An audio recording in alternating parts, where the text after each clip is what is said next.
반갑습니다. 반갑습니다. 자, 저희들이 사은사요 공부를 시작을 했어요.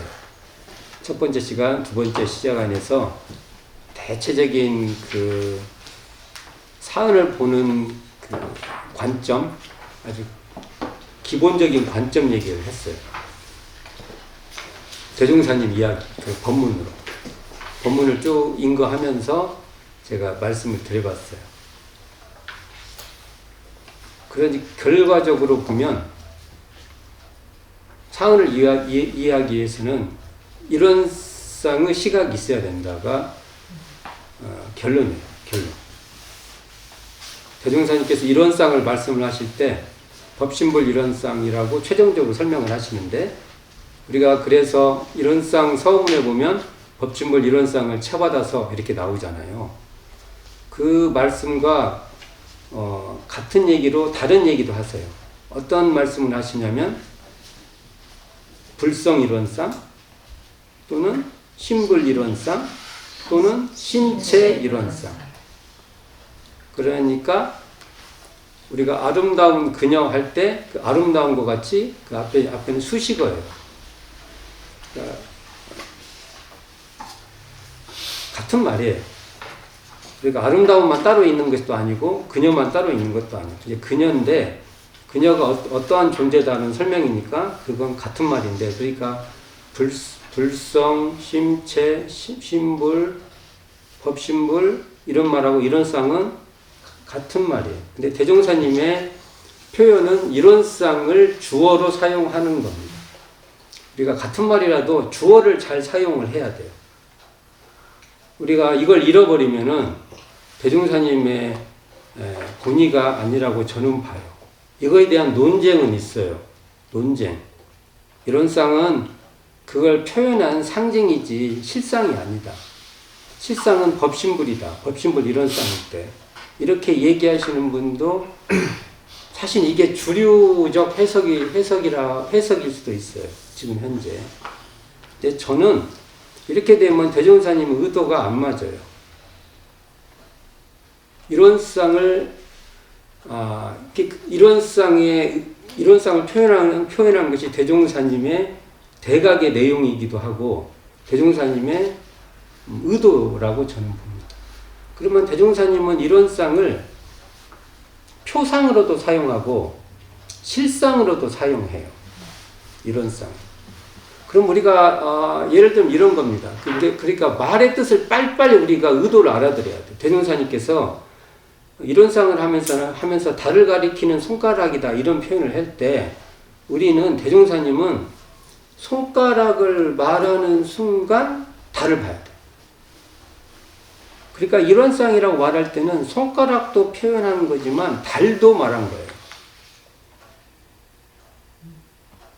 근데 이걸 가지고 이건 손가락이니 달이니 이렇게 가는 순간 대종사님의 의도하고 이걸 가지고 논쟁이라는 소리가 아니에요. 사실은 손가락이라고 말하는 순간 달이야 돼. 논리적으로 말을 할 때도 이것도 그렇게 되는 거예요, 우리가. 그러니까 대종사님은 이런 쌍이라고 말할 때 이런 쌍에는 표상이라 우리가 일반적으로 할 때 표상도 뜻도 있지만 표상을 말하는 순간 실상을 말하는 겁니다.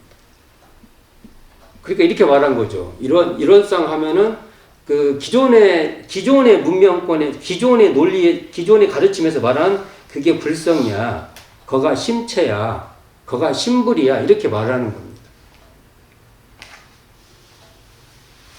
그러면 왜 우리가 이런 쌍을 신앙의 대상으로 수행의 표본으로 삼습니까? 자, 또 어떤 그 논조가 있냐면 뒤에 상이 붙잖아요. 상. 이런 상 하면 상이 붙으면 그것은 위상이 떨어진 걸로 보고 있어요. 우리들의 기본적인 태도가. 상자만 붙으면 위상이 떨어지고 상을 뺀 일원은 위상이 더 높아. 그러니까 이런 상은 미치고 일원은 위야. 이렇게 우리가 교학을 그렇게 가르치는 흐름이 있어요. 다는 아니라고 저도 보고 있어요. 그러면 이렇게 따지면요. 제가 쓰는 용어 중에서 반야심경에 우리가 늘 반야심경을 외지 않습니까? 거기에 보면 시, 제법, 공상 이렇게 나와요. 공한상은 공상은 불생불멸, 불구부정, 부중구, 불감 이렇게 나와요. 그러면 이 논법으로 따지면 시, 제법, 공, 불생불멸, 불구부정 이렇게 가야 돼. 그럼 왜 이것은 그대로 통용이 되면서 왜 이런 싸움에는 이렇게 가혹하게 대하냐 이거. 실제로 대종사님의 그 법문의 워딩을 보면 육성 언어를 보면 막 쓰세요. 이런 쌍도 쓰시고 이런도 쓰고 이런 쌍이 진리도 쓰고 원쌍도 쓰고 쓰시고 원쌍이 진리도 쓰시고 우리는 문장 구조에서 그것을 알아들으면 돼요. 그렇지 그것을 언어를 구분했다고 해가지고 이런 쌍은 뭐고 이론은 무엇이고 이렇게 되는 게 아니에요. 우리가 일할 수 있도록 열심히 일할 수 있도록 도와주십시오. 자, 우리가 자, 이제 이런 관점에서 우리가 이런 쌍을 봐야 돼요. 그러면 자, 이런 말을 들었어. 우리가 이제 알았어. 근데 그걸 알아서 어디다 써먹어요? 그걸 알아서 어디다가 써먹어요? 그러면 이런 쌍이라고 하는 것을 우리의 현재의 우리의 내 이 마음의 작용에서 자기가 확인해야 돼. 이런 노력을 안 하면 그것은 그냥 장식용이에요. 장식용이에요. 그래서 그 다음에 어떤 논리적인 이해가 좀 되는 것일 뿐이에요. 그 논리적 이해도 중요해요. 그러나 그것은 그거 하자고 우리가 하는 건 아니에요. 그거 하자고. 맞죠? 그거 하자고 하는 거 아닙니다. 자, 그래서 내 이론상이 지금 내가 이렇게 말하고 듣고 지금 육군으로 들락거리는 이 상태에서 자기가 확인해야 돼. 증명해내야 돼. 그럴 때 그 자리에서 드러나는 것이 바로 사은이라는 겁니다. 대종사님은 분명히 그러셨다는 거죠. 그래서 제가 몇 가지 설명 더 드렸어요. 대종사님이 대각과정에서 주역의 문구 여천지 합기더 일월 합기서 이런 문장 가지고도 설명을 좀 해드린 적이 있어요. 올해가 원기 105년이지 않습니까? 올해가 교강 100주년이에요. 그럼 우리는 교강 100주년이 사은사요? 인생의효도 사은사요? 공부의효도 삼강령 8조목. 이게 나중에 3학 8조로 변동되죠? 이것에 대한 이해가 올해 굉장히 중요한 거지. 중요한 겁니다.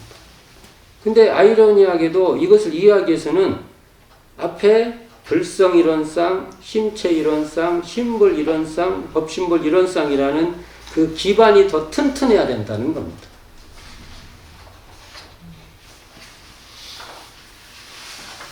이제 오늘은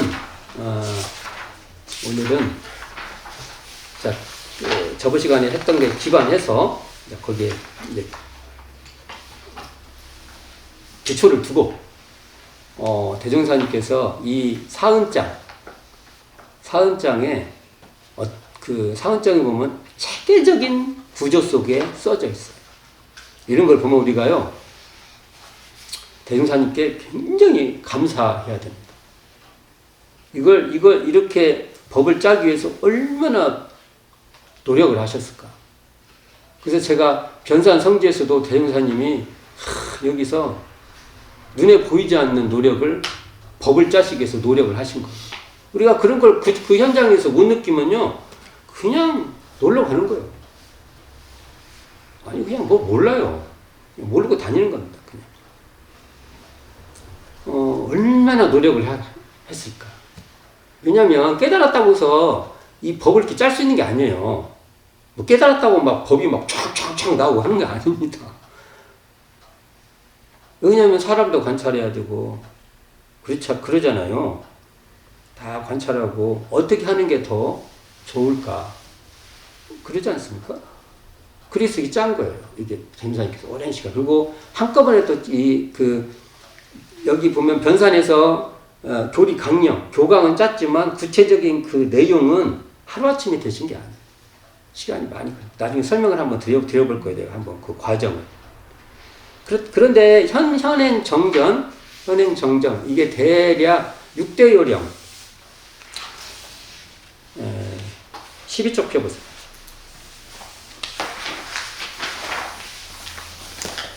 대종사님께서 이거 한번 스케치를 한번 해보면, 경진년 대각을 하시고, 그 해 원년 아니면 2년 때 경축가를 지으셔요. 여기 보면 일원대원이라는 표현이 나와요. 이게 벌써 일원상에 대한 그게 계신 거예요. 벌써 이제 구상이 계신 거예요. 구상. 그리고 확실한 게 계시고, 그리고 여기에 천지운덕, 부모운덕, 세계운덕, 법률운덕, 지금의 사은의 표현이 나와요. 이걸 사중보운 이런 표현도 써요. 네 가지 중요한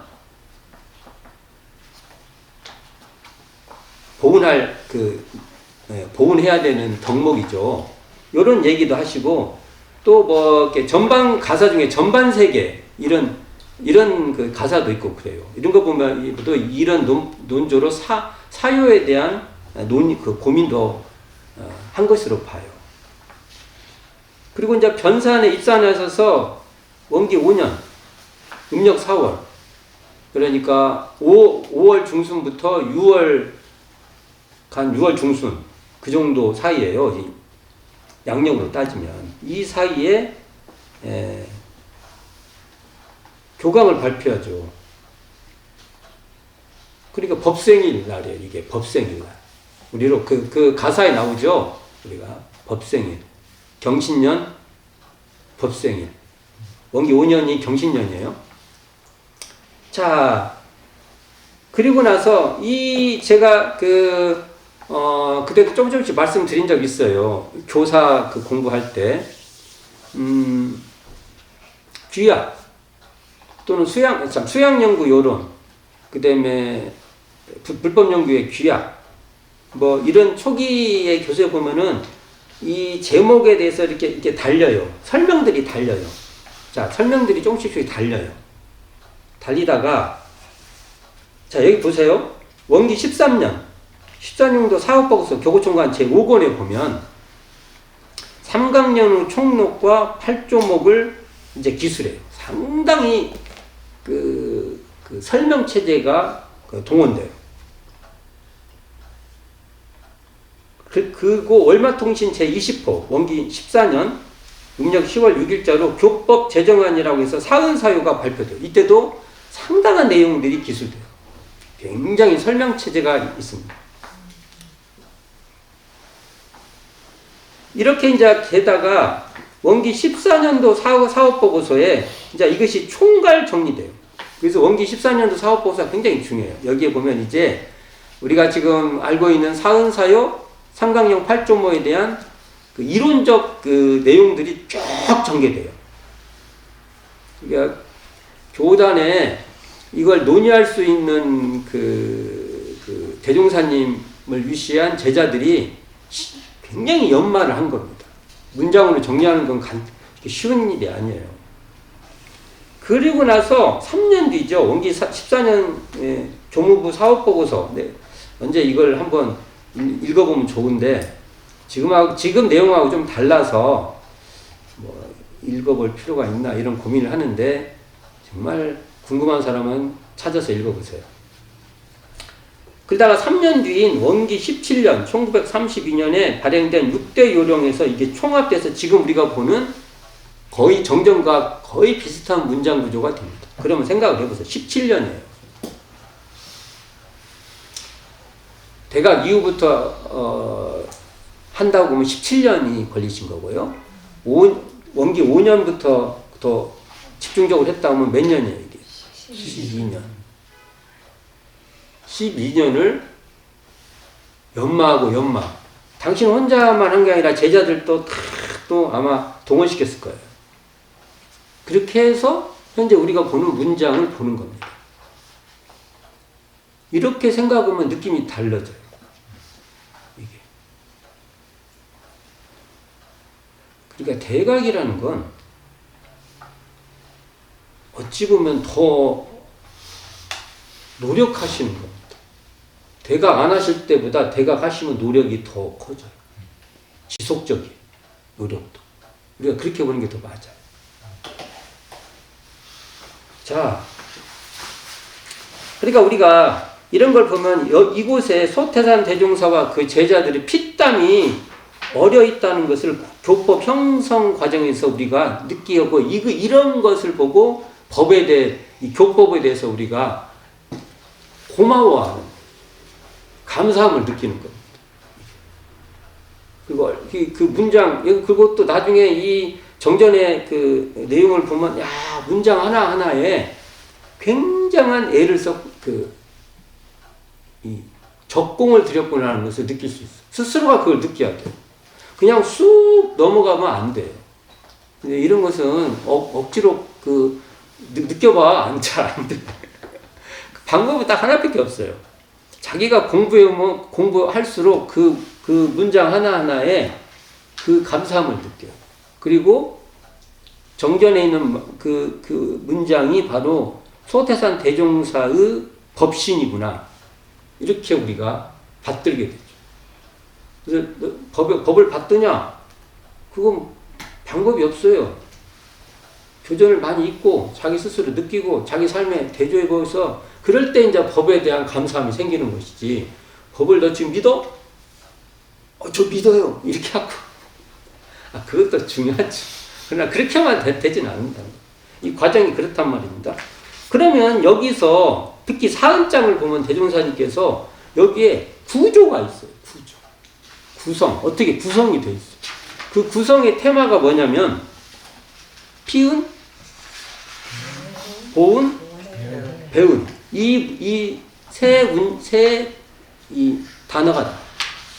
우리는 이걸 정말 많이 스스로 연마하셔야 됩니다. 대종사님이 선택한 단어들이에요. 보통 종교가에서 이런 단어 잘 안 써요. 근데 대종사님이 선택하셨어요. 기존의 종교적 언어가 아니에요. 이 말은. 잘 안 써요. 근데 대종사님은 뭔가 이렇게 옛날에 종교성이라고 하는 것에서 한 단계 쭉 빼요. 한 단계 빼요. 처음에는요, 법이라는 말도 안 쓰셨어요. 학위. 꼭 학교 가서 학위 있다는 거. 이게 법이라는 그것마저도 대종사님이 처음에는 빼시려고 한 것 같아요. 색깔이. 우리가 벌써 법이 하면 또 그 있지 않습니까? 그 느낌 있지 않습니까? 이런 거. 그것마저도 빼시려고 하셨던 것 같다가 나중에는 이제 이렇게 좀 상황 봐서 대종사님께서 그래도 농도 조절을 좀 하신 것 같아요. 그래서 법인은 써요. 법인. 학위라고 쓰면 종교성이 확 빠져버리죠. 근데 대종사님이 상당한 동안 쓴 겁니다. 학위로. 법위를 거의 마지막에 바꿔요. 대종사님 생애 중에서 마지막에 법위로 바꾼다고. 이것도 참 대종사님 의도를 잘 우리가 알아야 되는데 여기서 봅시다. 이게 정전 제2 교의편 제2장 사은에서 보면 1절이 천지은이고 2절이 부모은이고 3절이 동포은이고 4절이 법률은으로 구성되어 있는데 각 절마다 피은의 강령, 피은의 조목, 보은의 강령, 보은의 조목, 배은은 하나네. 그 다음에 보은의 결과, 배은의 결과 이렇게 구성되어 있어요. 여기는 대종사님이 엄청 연마하신 거겠죠. 그리고 대종사님의 의도, 어떤 의지와 의도가 이 안에 담겨 있는 것입니다. 우리 이것을 완전히 이것이 이런 그 구조 속에서 소태산 대종사의 뜻을 이해하려고 우리가 해야 돼요. 그리고 여기 보통을 보면 피은의 강령, 피은의 조목 이게 한 단락이죠. 피은이니까. 네.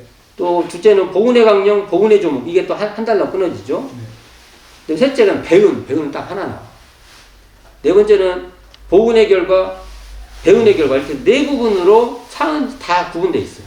근데 이것은 성격적으로 그냥 내용별로 구분하면 그냥 피은, 보은, 배은 이렇게 구분할 수 있죠. 그래서 피은의 영역으로 피은의 강령, 피은의 조목. 보은의 영역으로 보은의 강령, 보은의 조목, 보은의 결과. 배은은 배은과 배은의 결과. 내용병을 하면 이렇게 나눌 수 있어요. 자, 여기서도 보면 대종사님께서 강령이라는 말이 나오고 조목이라는 말이 또 나와요. 언어 대종사님 정말 치밀하게 쓰십니다. 얼마나 이걸 치밀하게. 경전에 이렇게 치밀성 있는 경전이 드물어요. 나는 거의 없다고 보는데요. 꼭 대종사님이 꼭 논문 수도 쓴 거예요. 논문이라는 게 앞뒤 전후 뭐 이게 당신이 어떤 단어를 선택하면 이 단어의 성격이 저쪽 끝에다 똑같이 가야 돼. 여기서는 이렇게 쓰고 저기서는 저렇게 쓰고 한 게 아니에요. 선택을 단어의 이 사용의 선택을 이렇게 딱 썼죠. 그러면 이 선택의 단어가 정정 끝날 때까지 가요.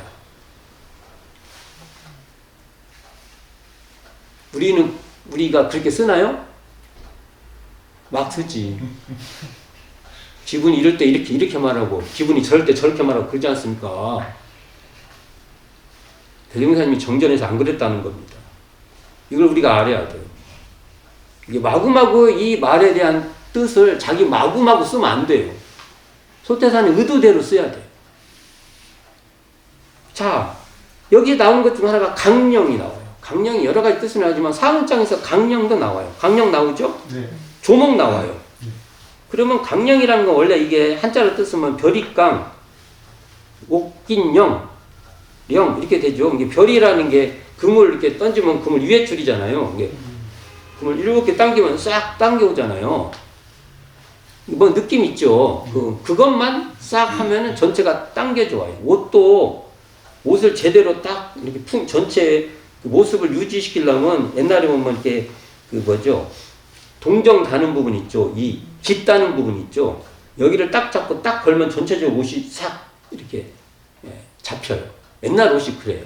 지금부터 좀 그런 면이 있지, 이제. 옛날 옷은 특히 더 그래야 돼. 다른 데 했다가는 옷이 제대로 안 돼.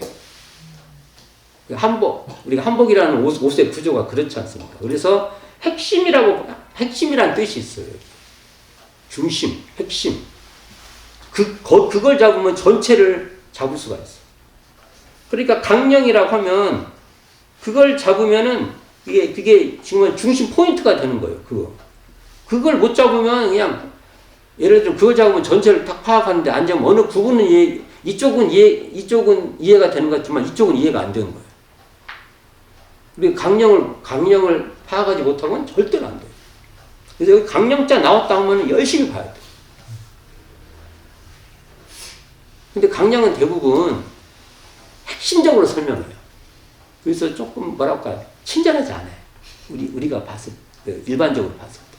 그러니까 대인사님이 다시 거기다가 대놓고 조목을 말해요. 조목. 그럼 그 강령을 구체적인 현상, 낱낱 또는 그 갈래에 따라서 이렇게 쭉 펼쳐줘요. 친절하시지. 친절하시오. 난 잘 안 하는데. 친절하시오. 나름대로 친절함을 최대한 하신 거예요. 대종사님 이게 바로 자비예요. 대종사님의 사랑이에요. 대종사님의 경륜이에요. 우리는 이런 걸 통해서 이게 대종사님의 우리에게 주신 사랑이고 자비고 경륜이고 포부다. 이렇게 우리는 받아들여야 합니다. 근데 이걸 읽으면서는 그냥 슉슉슉 넘어가요? 그러면 곤란하단 말이에요. 대종사님의 그 뜻을 우리가 밀쳐낸다고 볼 수 있어요. 그래서 이걸 굳이 이제 비유를 한다면 나무가 있으면 나무의 줄기가 강령 같은 거예요. 줄기. 가지가 옆에 쭉 뻗어 있지 않습니까? 가지 있고 잎이 피고 이건 조목이라고 할 수 있어요. 근데 이게 또 안 맞을 수 있어요. 그냥 비유야. 이 비유는 또 맞춰보면 막 이게 문제가 많아. 이게 말을 어떻게 하냐에 따라서 또 아니게 돼. 비유는 비유야. 비유는 비유일 뿐. 이게 강령을 펼치면 조목이 되고, 조목을 수렴, 갈무리를 하면 강령이 되는 그런 구조로 대운사님께서 사은장은 전체적으로 쫙 펼쳐져 있어요. 정말 체계적입니다. 분별이 명확합니다. 분별이 정확하신 분. 근데 분별이 없다고 해서 이렇게 분별을 안 해요? 공부를? 큰일 나요. 왜? 옛날 용어로 한다면 대운사님께서 분별이 없는 자리에서 분별을 명확히 밝히신 겁니다. 이런 걸 봐도 성자들이 어떻게 하는가가 확연히 드러납니다. 그렇게 벌써 이 사은장을 가면 이런 쌍장에서 말하는 그 색깔하고 사은장 넘어오는 색깔이 달라요. 색깔이 달라요. 이런 것도 느껴야 됩니다. 네. 자, 그러면 첫 번째 우리가 피은을 살펴봅시다. 피은. 그럼 한자 그대로 우리는 피은자 이런 말도 잘 써야 돼. 우리가 애용해야 돼요. 아, 내가 피은자구나. 어디 나와요? 피은자가? 신고와 기도장이 나오죠. 우리가 기도 올림서나 피은자 아무개는 이걸 빼먹어요? 원불교 신앙행위에서 결정타를 빼먹어 버리는 겁니다. 뭐 불제자 아무개? 난 안 씁니다. 내가 왜 불제자예요? 이렇게 말하면 저한테 또 뭐라 하려나? 난 피은자예요. 내가 왜 불제자입니까? 저는 피은자, 공부인, 보은자, 본공인이에요. 저는 불제자 안 하랍니다.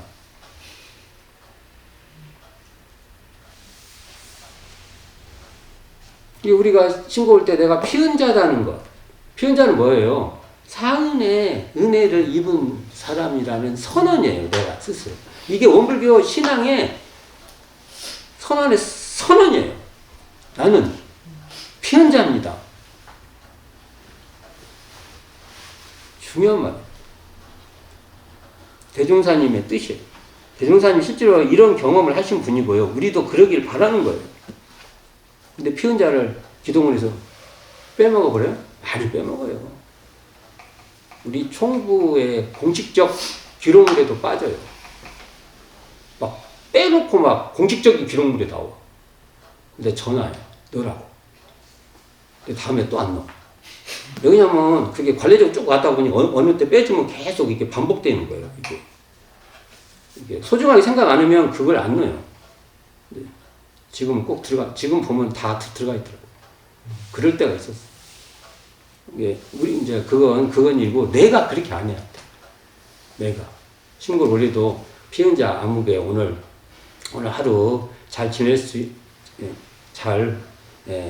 무사히 잘 지낼 수 있어서 감사합니다. 이렇게 간단히 신고해도 그렇게 해야 돼. 뭐 뒤에 말을 많이 한다고 대단히 신고를 잘한 것도 아니에요.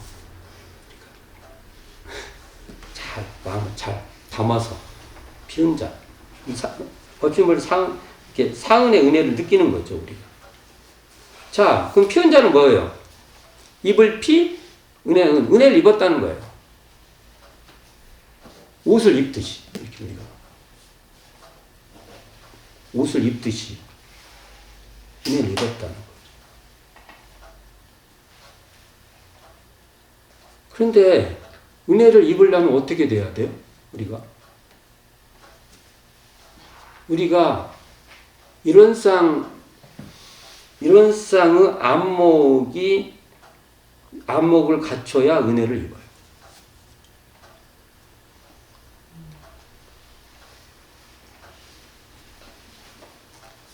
피운이라는 말은 한마디로 말하면요, 축복받았다는 겁니다.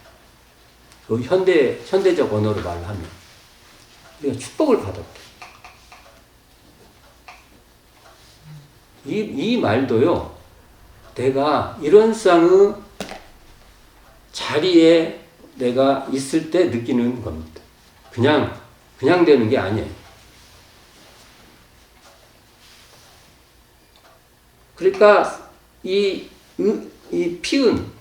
피은은요, 청정한 자리, 자기가 텅 비고 고요하고 뭐 청정하고 뚜렷하고 신령하고 깨어 있고 이러한 자리에서 드러나는 은혜예요. 한때 세상에 긍정이라는 얘기가 있었어요. 긍정해야 된다고. 근데 이 긍정을 잘못 이해해갖고, 자, 이런 쌍의 자리에서 드러나는 긍정을 한번 설명해 볼게요. 일반적 긍정은 내가 괴로워. 그래, 내가 잘 될 거야 하고, 나를 긍정해. 나는 잘 될 거야. 이런 쌍의 긍정이 아닙니다.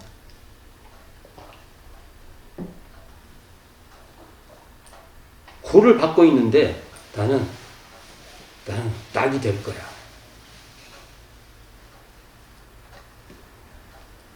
저는요, 그건 착각이라고 봅니다. 현실을 왜곡하죠. 지금 힘든데 그걸 사실 나는 이제 편안해질 거야. 잠깐 마취를 좀 되는 거죠. 일시적으로는 그런 것이 어느 상황에서는 도움을 사용하는 도구가 될 수는 있어도 그걸 궁극적으로 가져가면 안 돼요. 망상이죠. 지금 힘든데 그것을 그런다고 하면 그건 망상이죠. 그건 뭐냐? 이런 쌍 자리에서 보는 긍정은 뭐냐? 이런 쌍 진리장에 나와 있어. 대표님 설명 다 해놨어. 그 없는 자리에서 시방 3개가 장중에 한 구슬 같이 드러나는 것이 바로 이런 쌍 자리에서 긍정하는 겁니다.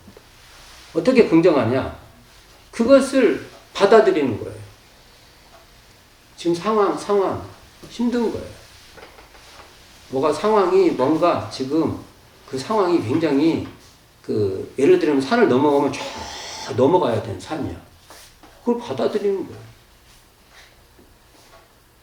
산이 이렇게 넘어가야 돼요. 그게 평지야 이렇게 말하는 게 아니에요. 산이 넘어가야 돼.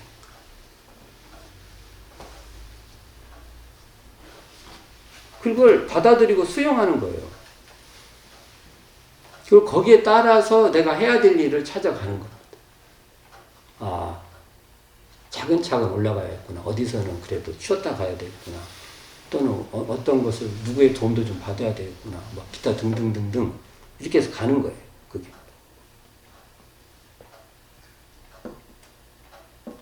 그게 다르죠. 이게 우리가 긍정한다, 인정한다, 수용한다 이런 걸. 그러니까 우리가 청정하다, 텅 비었다 하면은 이제 이것이 마치 고가 싸그리 전멸해가지고 그렇게 하면은 낙이 샥 온다. 왜곡이죠. 착각이죠. 망상이죠. 그런 거 보고 망상이라고. 우리가 마음이 청정했다는 것은요, 그런 게 아니에요.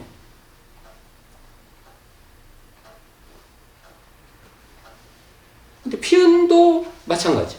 우리가 은혜를 입었다고 하면 이제 이게 내가 축복받았다고 하니까 그게 마치 나한테 우리 삶이 그냥 따뜻한 방에서 그냥 그런 것을 놓고 이게 피은이라고 한 게 아니에요. 이 은혜라는 말도 그래서 아까 청정한 자리에서 드러나는 은혜다 이렇게 말을 한 거예요. 이게 고가 전멸된 낙을 말하는 게 아니에요. 이것도 참 설명하기가 곤란한데. 그 다음에 보은 봅시다. 보은 은혜를 갚는다 이렇게 해서 우리가 보통 쓰는 용어인데, 그러면 그런 용어를 가지고 대종사님께서 뭘 설명하려고 한 거예요. 뭘 설명하려고 이 보은이라. 보은과 비슷한 말은 보은의 말 쓸 때 보답하다는 말이 좀 있어요. 보답하다. 이게 보은이라는 것은 메아리가 이렇게 가면은 메아리가 물리잖아요. 보답하는 거예요. 이게 은혜를 알아갖고 은혜로 답하는 거예요. 은혜가 갔는데 다른 걸로 답하면 안 된다는 거예요. 그럴 수 있지. 이게 보은이라는 것은 은혜로 이렇게 갔잖아요. 이런 청정 이런상 자리에서 드러나는 그 은혜로 갔잖아요. 그럼 우리도 그 자리로 답하는 겁니다. 이와 비슷한 말이 응답한다. 한참 응답하라 뭐 어쩌고 있었는데 내가 그거 할 때마다 그게 은혜인데 보은인데 그렇게 응답하는 겁니다. 사례 이것도 같은 말이에요. 그러려면 이 보은을 하기 위해서는 철저하게 청정한 자리, 청정 이론상의 진리를 청정 이론상의 안목을 잃어버리면 안 돼요. 그 안목에서 받은 은혜에 보답하고 응답하고 살해해야 돼. 이게 보은의 의미고. 배은은요? 등질배요, 이거예요. 그러니까 이 말은 뭐냐면, 대종사님 말씀해 보면 이 언어에 나와 있어요. 햇빛이 지금 비치고 있는데 내가 뒤로 딱 등져. 그리고 해 난 안 봤어. 비슷해요, 이 말. 그러니까 이 말은 대종사님 은혜가 있는데 네가 했는데 등졌어. 이 말이에요. 이 말에는, 배은이란 말에는 우리가 은혜를 저버렸다는 말이에요. 등졌다는 거예요. 있는데 내가 등졌다는 말이에요. 이 언어의 뜻에 우리가 알 수 있어요. 이 언어에 대해서도 공부를 우리가 많이 해야 돼. 이 언어에 대해서. 요 피은, 보은, 배은. 나중에 지은, 보은, 사대강령에 지은이 나오죠. 네. 여기 이제 하나 더 추가하면 지은, 은혜를 알아야 된다. 이렇게 되는 거죠. 그래서 보면 피은이라는 건 한마디로 정리를 하면 참 그렇죠. 우리가 햇빛을 등지고 햇빛이 비치지 않는다고 우리가 불평하고 외면하는 태도, 이런 게 바로 배움이에요. 우리가 원망생활 하는 게 이런 거라고. 원망생활을 감사생활을 돌려 할 때 이 원망이 이런 게 커요. 그럼 여기서 왜 등져요? 우리가 청정 이론상, 신불 이론상, 심체 이론상, 법신불 이론상, 불성 이론상, 그 깨어있는 마음 자리인 이 자리를 놓치면, 그 자리에서 놓치면 그렇게 드러난 그 사은에 대해서 우리가 몰라요. 그래서 불평하는 거예요. 계속 이론상이 계속 등장합니다. 이론상을 이렇게 기반하지 않고 사은을 말하면 계속 핀트가 어긋나요. 근데 우리는 사은장 할 때 이론상 얘기 안 해요. 내가 어떤 지금 그 안목으로 지금 있는가에 대한 얘기를 안 하고 뭔가 객관적인 걸 놓고 설명하는 것 같이 설명을 해요. 사은은 그렇게 설명할 수가 없어요. 이렇게 객관적인 걸 놓고 이렇게 보는 게 아니에요. 이게 내 마음이라는 이 마당에서 있는 거예요, 지금. 그 배경, 그 기반, 그것을 놓아버리고 말하는 것은 계속 문제가 발생합니다. 자, 그래서, 사은의 본원이, 그래서 사은의 본원이 이론상이고요. 이론상의 발현이 사은이에요. 그래서. 문장을 말한다. 여기 제가 써놓은 거 있죠? 네. 피은은 이론상인 사은에 대한 각성이에요. 이거 없으면 불가능하다는 거예요. 보은은 이론상인 사은의 실현이에요. 배우는 그럼 뭐예요? 이론상 은혜를, 이론상 안목을 잃어버리고 이론상에서 드러나는 그 작용, 그것을 우리는 모르는 겁니다. 모르고 외면하는 겁니다.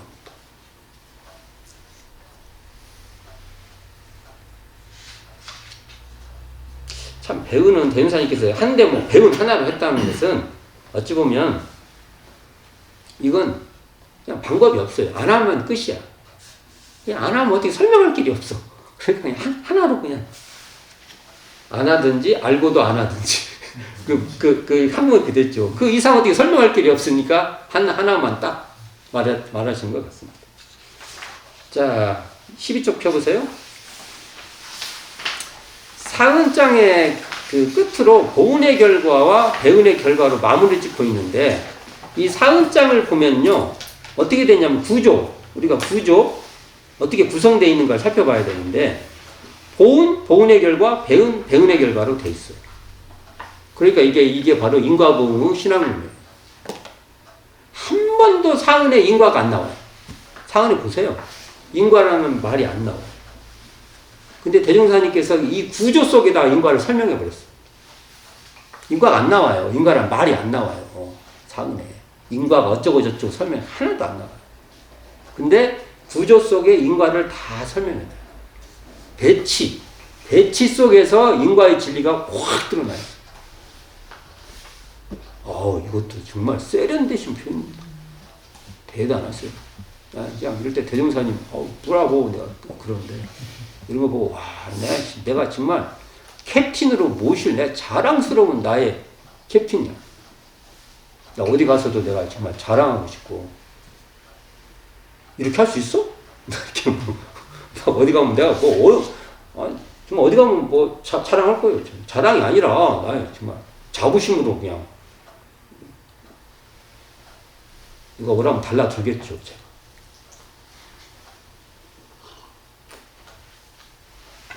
자, 봅시다. 보은의 강령, 보은의 조목, 배은, 이것이 인과의 인이에요, 인. 그것이 보은의 결과, 배은의 결과로 과로 딱 표현했어요. 이게 인과예요. 근데 대인사님 재밌는 게 하나가 뭐냐면, 이 인과도 은혜로 설명한 거예요. 이게 사은에 들어가 있지 않습니까? 이게 핵심. 인과를 은혜로 설명하신 분이 대종사님. 우리가 이걸 알아야 돼. 이게 중요한 말이에요. 인과를 은혜의 눈으로 볼 수 있는 자리가 바로 사은이에요.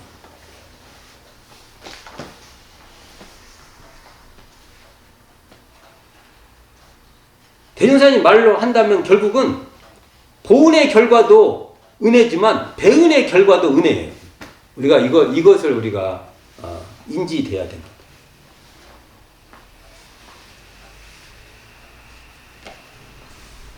그래서 대종사님께서 그러셨대요. 내가 부처님은 하나 더 깨달은 것이 있다.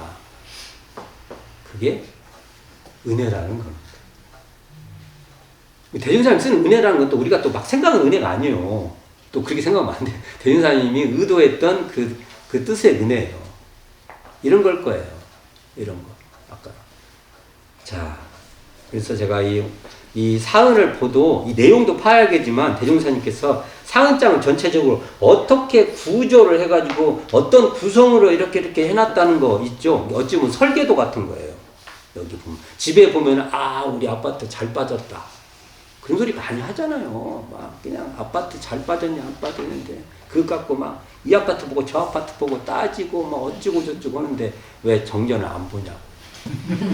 이 사람들이 정말 이게 대종사님 가르친 이 사은에 얼마나 이 사은의 교법이 잘 빠졌는가 좀 보세요. 정말 어마어마하게 빠져 있는 겁니다.